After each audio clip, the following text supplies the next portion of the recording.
Bonjour et bienvenue sur Réveil des Nations, la préparation de l'épouse glorieuse de Jésus-Christ pour une redite de ce culte. C'est un message qui est sorti du trône ce matin qui n'a malheureusement pas pu être enregistré. Alors je vais reprendre les éléments principaux parce que ça va bénir quelqu'un. Ça s'adresse à quelqu'un qui pense qu'il est un sans nom dans le royaume de Dieu, qui pense qu'il est en échec ou qu'elle est en échec. Ce message s'adresse à un ministère qui est tout petit, mais qui a une destinée fabuleuse. Alléluia. Ça s'intitulerait, je pourrais presque dire, d'après les révélations du Seigneur, « Prends ce médicament et abat ton Goliath. » Alléluia. Et pour ça, nous allons nous inspirer d'abord de l'histoire de David. Chapitre 16 de 1 Samuel. Le contexte, Dieu a rejeté Saül à cause de sa désobéissance et de sa rébellion. Et il demande à Samuel d'aller dans la famille d'Ésaïe pour oindre celui qu'il a choisi. Donc Samuel va dans la ville et demande où est la famille d'Ésaïe. Et il va là et il y a 7 fils. Il voit d'abord le plus grand et Samuel se dit dans sa tête, c'est certainement celui-là parce qu'il a la prestance. Or, au verset 7, à propos d'Eliab, le Seigneur dit, chapitre 16 de 1 Samuel, « Ne prends point garde à son apparence et à la hauteur de sa taille, car je l'ai rejeté. » Écoutez bien ceci. L'Éternel ne considère pas ce que l'homme considère. L'homme ne regarde pas à ce qui frappe les yeux, mais l'Éternel regarde au cœur. Je dis à quelqu'un aujourd'hui, peut-être toi tu te crois insignifiant. Les autres se moquent de toi parce que tu n'as pas de titre, parce que tu n'as pas d'église, parce que tu as un ministère, mais ton ministère a l'air d'être vide. Ça s'adresse à toi. Dieu regarde au cœur, ne regarde pas ni au diplôme, ni au nombre, ni à ces choses-là. Les 7 fils sont passés devant Samuel, aucun n'a été choisi. Alléluia. Parce que c'est une question d'attitude de cœur. Je dis que ce message va faire du bien à quelqu'un. D'abord, il me fait du bien à moi et à ma femme déjà pour commencer. Alléluia. Donc, au verset 11, Samuel dit à Isaïe, « Sont cela tous tes fils ?» Et il répondit, « Bon, il reste encore le plus jeune, mais il fait paître les brebis. » Vous savez que c'était David. David était un fils adultérin qui était, on peut dire, rejeté un peu par ses frères parce qu'il n'avait pas la même mère. Et on lui avait confié la tâche ingrate d'être un berger, ça veut dire d'être derrière les croupes des moutons, d'être derrière les brebis. Alléluia. Alors Samuel dit à Isaïe, envoie-le chercher, car nous ne nous placerons point qu'il ne soit venu ici. Ça veut dire pour faire la cérémonie, il faut un certain ordre, etc. C'est-à-dire qu'on a besoin de ce garçon-là. Or, il était blond, avec de beaux yeux et une belle figure. L'Éternel dit à Samuel, lève-toi, oins-le, car c'est lui. Samuel prit la corne d'huile et l'oignit au milieu de ses frères. Et l'Esprit de l'Éternel saisit David à partir de ce jour et dans la suite. Alléluia. Alléluia. Pendant des années, où était David? Alors que ses frères jouissaient de la réputation de leur père. Ses frères se prétendaient être des guerriers. Lui, il était dans la solitude. David était dans la solitude. Je dis à quelqu'un, il y a 3 étapes pour l'élévation. 3. La première, c'est la solitude. Alléluia. C'est la mise à part. Alléluia. C'est la préparation. La deuxième, c'est la confrontation. Et la troisième, c'est l'élévation. Je dis à quelqu'un, la préparation prend du temps. Ne soyons pas trop impatients. Combien d'années a-t-il fallu à Moïse pour qu'il soit préparé? 40 ans. Alléluia. 40 ans. Pour David, c'était bien plus court, mais pour nous, pour certains, c'est 2, 3 ans, c'est certains, c'est 20 ans. Moi, j'ai une croissance lente, c'est aussi 20, 30 ans. Alléluia, dans la préparation. Mais vous savez, c'est quand on est dans la préparation que le Seigneur nous travaille. Le Seigneur nous prépare. Il y a eu un grand bienfait dans la préparation de David, on va voir tout à l'heure. Alors je dis à quelqu'un, n'écoute pas la voix de l'ennemi, n'écoute pas la voix des autres. Il dit, mais depuis tant que tu es pasteur, que tu n'as pas d'église, depuis tant que tu es un évangéliste et il n'y a rien qui se passe dans ta vie, n'écoute pas ça. Dieu est en train de te préparer. C'est comme si tu passes par le désert. L'épouse de Christ passe par le désert. L'épouse de Christ passe par les épreuves. Parce qu'il n'y a pas d'élévation sans persécution. Il n'y a pas d'élévation sans combat. Il n'y a pas d'élévation sans épreuve. Et quoi de mieux que pour les déserts, la mise à part, la solitude, pour entendre la voix de Dieu. Alléluia. Donc voilà, c'était le départ de l'histoire de David. Nous savons ensuite que les Philistins se sont levés contre le roi Saül. Et au chapitre 17, on va voir ces choses-là. Et il dit, les Philistins étaient vers la montagne d'un côté et Israël était vers la montagne de l'autre côté. C'est verset 3. La vallée les séparait. Un homme sortit alors du camp des Philistins et s'avança entre les deux armées. Il se nommait Goliath et il était de Gath. Et il avait une taille de 6 coudées et un empan. Sur sa tête était un casque d'airain et il portait une cuirasse à écailles du poids de 5000 cycles d'airain. Il avait aux jambes une armure d'airain et un javelot d'airain entre ses épaules. Le bois de sa lance était comme une ensoupe de tisserand et la lance pesait 600 cycles de fer. Celui qui portait son bouclier marchait devant lui. Alors j'aimerais quand même dire la taille de la personne là. Quand il dit 6 coudées et un empan, c'est 3 mètres. 2 mètres 90, c'est quelque chose. C'est 3 mètres de haut. Il avait un attirail, comme il dit ici, une cuirasse qui pesait 5000 cycles d'airain, ça veut dire 57 kilos. Ok? Et le poids de son javelot, c'était 7 kilos. Vous imaginez cette personne qui était en face des troupes? Qui c'est qui prendrait le risque d'aller se bagarrer contre un tel gaillard? Mais personne. Personne. Et il est dit ici, au verset 8, le Philistin s'arrêta et s'adressant aux troupes d'Israël rangées en bataille, leur dit, « Pourquoi sortez-vous pour vous ranger en bataille? Ne suis-je pas le Philistin et n'êtes-vous pas les esclaves de Saül? Choisissez un homme qui descende vers moi. Et s'il peut me battre et qu'il me tue, nous vous serons assujettis. Mais si je l'emporte sur lui et que je le tue, vous nous serez assujettis et vous nous servirez. » Le Philistin dit encore, « Je jette en ce jour un défi à l'armée d'Israël. Donnez-moi un homme et nous nous battrons ensemble. » Et vous avez vu, c'est la voix de l'ennemi, l'intimidation, l'intimidation. Qu'est-ce que ces paroles ont eu comme effet? Vous savez que les paroles que nous prononçons sont très importantes. Quels ont été l'effet de ces paroles-là sur Saül et ses hommes? Verset 11 du chapitre 17, 1 Samuel. Saül et tout Israël entendirent ces paroles du Philistin et ils furent effrayés et saisis d'une grande crainte. Amen. Effrayés et saisis d'une grande crainte. Laissez-moi vous dire, pourquoi était-il effrayé? Parce que Saül savait que Dieu l'avait quitté, Dieu n'était plus avec Saül. Donc il devait combattre par la chair. Mais Dieu est grand. Et David est resté derrière parce que c'était les 3 premiers, Eliab, Abinadab et Shama, qui étaient partis à la guerre. Et donc David, lui, quand ils sont partis à la guerre, est revenu pour aller paître les brebis de son père. Verset 16, écoutez, c'est prophétique. Le Philistin s'avançait matin et soir et il se présenta pendant 40 jours. Je dis à quelqu'un, ton temps de la préparation est bientôt terminé. Et peut-être que même tu l'as terminé, tu es dans la confrontation. Tu es à la place de David ici. Retiens bien ce que je te dis. Ce n'est pas moi qui parle, c'est l'Esprit de Dieu qui te dit. Pendant 40 jours, il s'est moqué des armées d'Israël. Il s'est moqué du Dieu d'Israël. Mais il est mort le 41e jour. Ton Goliath, là, ça fait peut-être 37 jours qu'il se moque de toi. Demain, c'est 38. Après-demain, c'est 39. Après-demain, c'est 40. Mais le 41e jour, ton Goliath va tomber. Alléluia. Ça fait du bien. Alléluia. Donc, qu'est-ce qui s'est passé ensuite? David, une fois, il est allé sur le champ de bataille et il pose des questions. Et il dit, mais au verset 26, il dit, « Qui est donc ce Philistin, cet incirconcis, pour insulter l'armée du Dieu vivant ?» D'accord? Son frère lui dit, « Hé petit, toi tu n'es pas un guerrier, tu es juste un pâtre de brebis. S'il te plaît, tais-toi.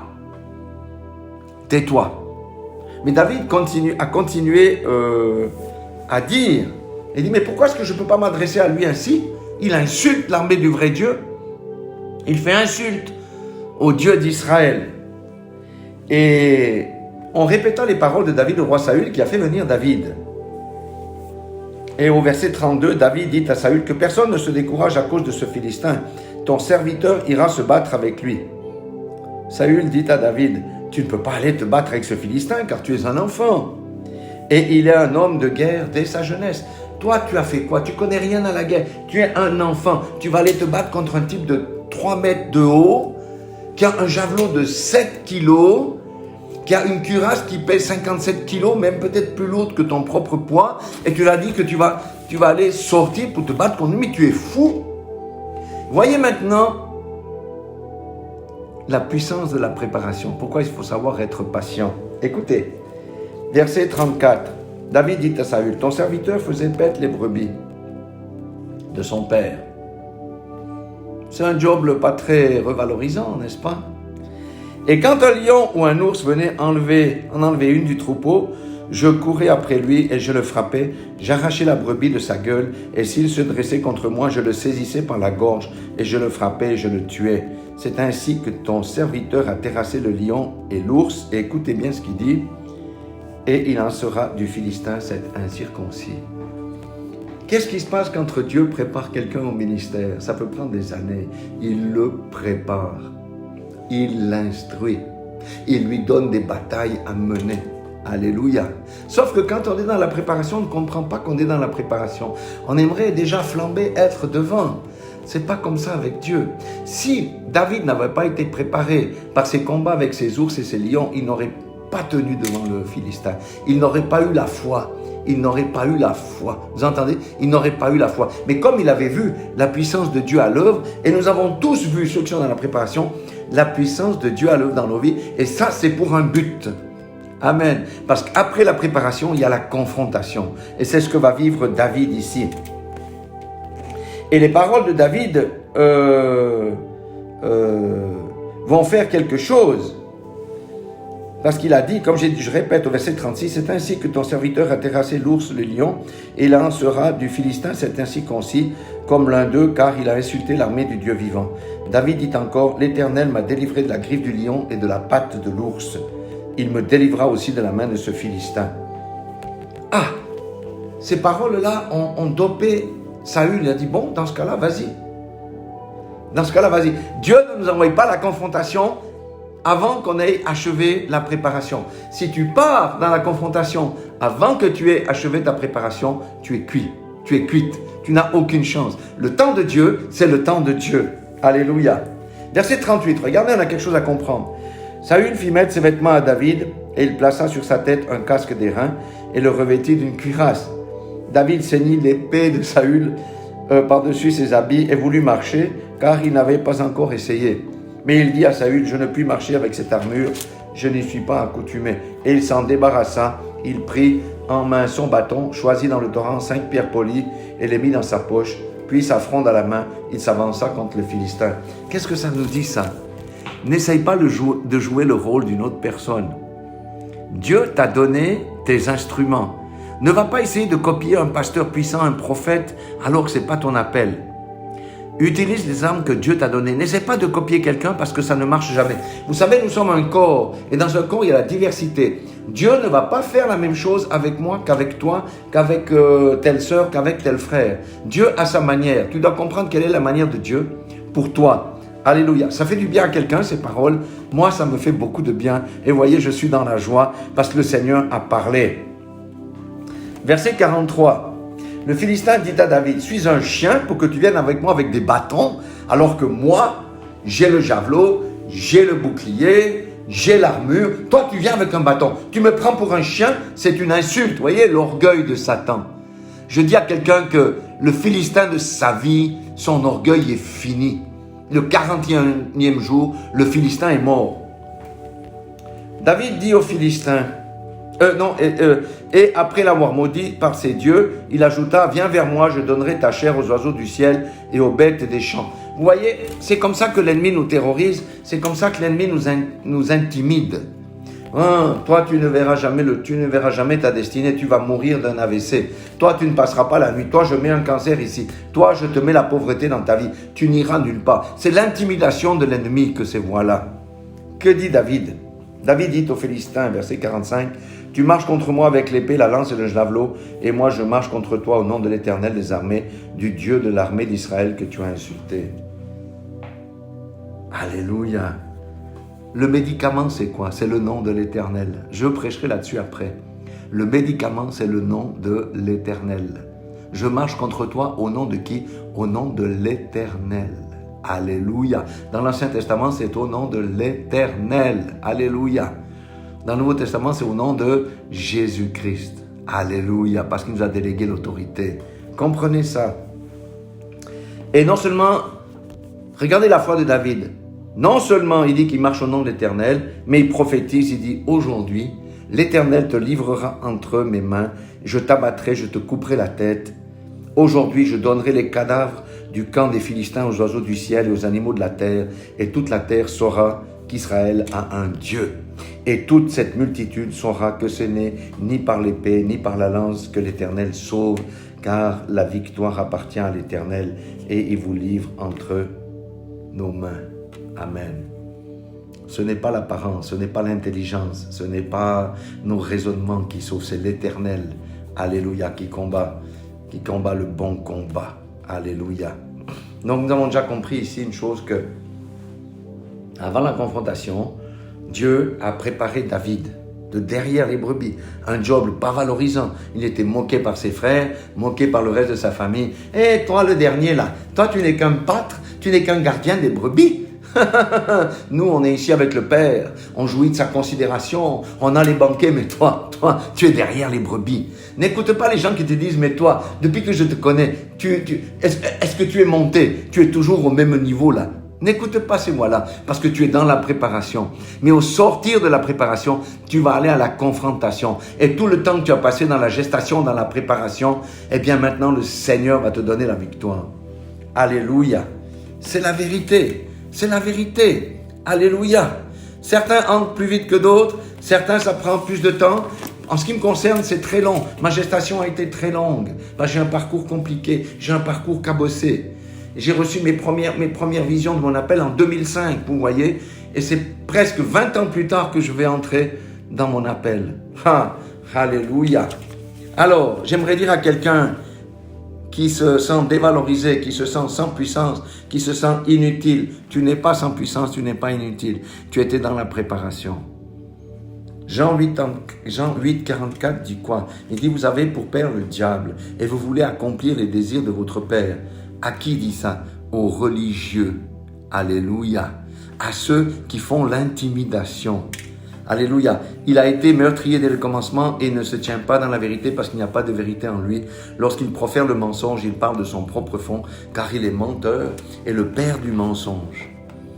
Combien de fois tu as des gens qui se lèvent, même des gens qui se disent chrétiens, contre toi et qui te dénigrent, qui te rabaissent. Mais ce sont les fils du diable.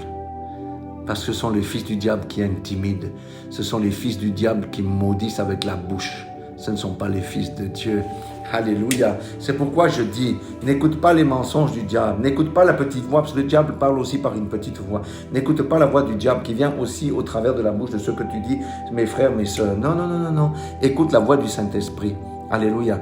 Dieu t'a préparé pour une destinée glorieuse. Mais tu vas entrer dans la confrontation parce que la récompense vient dans la victoire. Alléluia. Alléluia. L'élévation vient après la confrontation. N'écoute pas l'ennemi qui va te dire « Tu ne feras jamais rien de bon. Regarde, tes finances sont à plein. Tu n'as même pas d'argent. Tu ne feras jamais rien de bon. Regarde, tu as 45 ans. Tu n'as même pas un titre. Tu dis que tu es évangéliste. Où sont tes faits d'armes? » N'écoute pas ça. Dis-moi. Je refuse ça. J'étais dans la préparation, mais Dieu va faire de moi un héros glorieux, comme il a fait de David un héros glorieux. Et le Goliath de ma vie va bientôt tomber. Alléluia. Maintenant, j'ai parlé du médicament ici. Quel est le médicament? Nous avons déjà vu, lui, il a marché au nom de l'Éternel. Le médicament, c'est la parole de Dieu. Écoutez bien la révélation du Seigneur. Le médicament, c'est la parole de Dieu. C'est la parole de Dieu. Mais je vais vous expliquer ça. C'est la parole de Dieu, le médicament. Et il faut lire un verset dans Jean 6, 63, qui dit « C'est l'esprit qui vivifie, la chair ne sert à rien.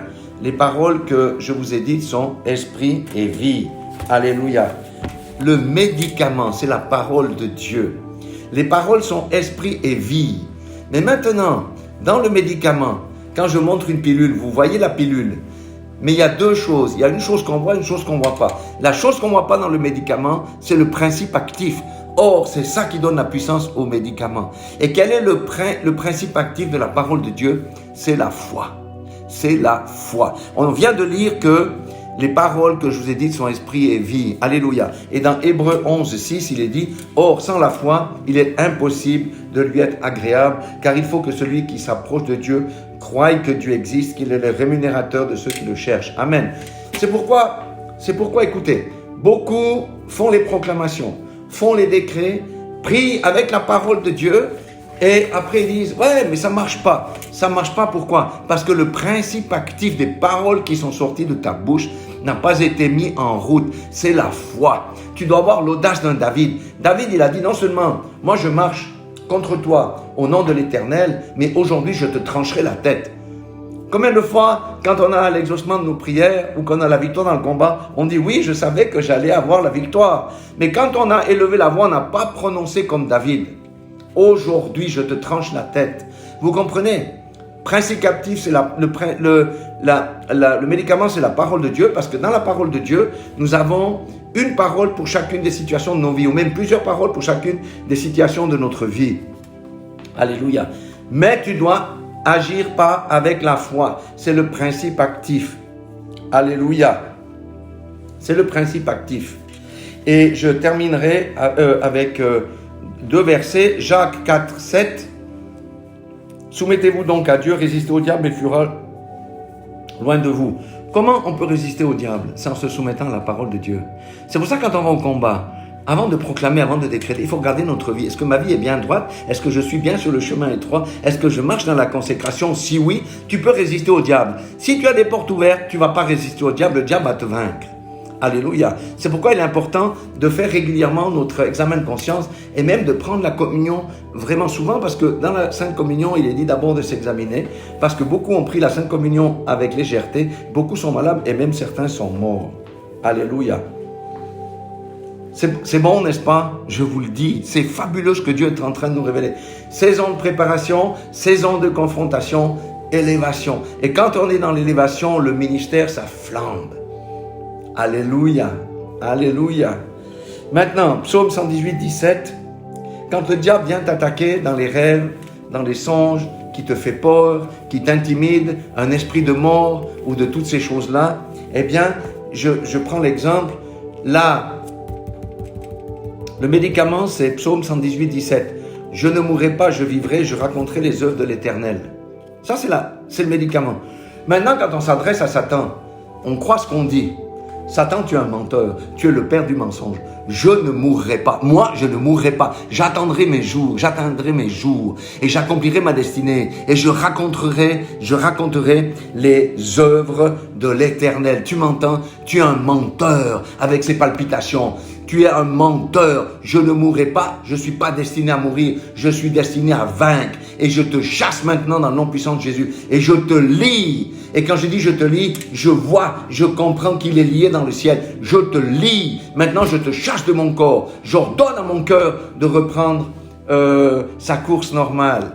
Oui, c'est juste un exemple. C'est juste un exemple de comment on fait. Nous devons mettre la foi quand on parle à notre montagne. La foi, c'est le principe actif qui rend le médicament efficace. Alors, je dis encore à quelqu'un, ne te dévalorise pas, tu es précieux. Tu es peut-être dans la phase de préparation. Ne te décourage pas si tu as beaucoup de combats. Tu es peut-être dans la phase de la confrontation. Parce que le diable, pourquoi il te confronte? Parce qu'il a vu ton élévation et il veut t'empêcher, il veut te détourner pour t'emmener ailleurs. Alléluia. Mais toi, tu résistes. Parce que tu as foi dans le Dieu Tout-Puissant. Parce qu'il t'a placé sur cette terre pour un but précis. Et si tu es dans la confrontation aujourd'hui, demain c'est l'élévation. Alléluia. Voilà les paroles réconfortantes que le Seigneur m'a données aujourd'hui pour moi, pour vous tous qui croyez. Alléluia. Vous connaissez la parole. Maintenant, rendez-la vivante avec le principe actif. C'est la foi. Tu as du prix aux yeux de Dieu. Ne regarde pas à ce que tu pourrais considérer comme des échecs jusqu'à maintenant. Oh, je ne suis rien. Oh, je suis tout seul. Oh, je suis toute seule. Non, non. Dieu en a bientôt fini avec toi et tu vas flamber. Et quand tu seras dans l'élévation, tu vas regarder cette période où tu étais dans le désert, dans la machine à laver, et tu vas dire, je bénis Dieu parce que c'est là qu'il m'a préparé et maintenant je tiens ferme et j'accomplis mon destinée avec gloire pour la gloire de mon Dieu. Voilà, soyez tous bénis dans le nom puissant de Jésus-Christ de Nazareth. Dieu vous aime, Jésus vous aime, je vous aime, nous vous aimons.